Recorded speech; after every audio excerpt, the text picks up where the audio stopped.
ನನ್ನ ಹೆಸರು ಚಂದನ್ ಕುಮಾರ್ ಈರಣ್ಣ ಅಮಗಿ. ನಾನು 2ನೇ ತರಗತಿಯಲ್ಲಿ ಓದುತ್ತಿದ್ದೇನೆ. ನನ್ನ ಶಾಲೆ ಸರ್ಕಾರಿ ಹಿರಿಯ ಪ್ರಾಥಮಿಕ ಶಾಲೆ ಮಜ್ಜಿಗುಡ್ಡು. ನಾನು ಓದುವ ಮೂಲೆಯನ್ನು ಮಾಡಿದ್ದೇನೆ.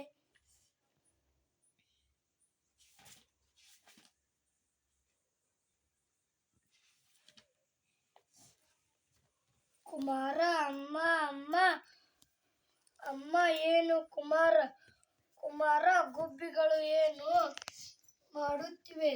ಅಮ್ಮ ನೋಡು ಮಗು, ಗುಬ್ಬಿಗಳು ನಮ್ಮ ಹಾಗೆ ಮನೆಯನ್ನು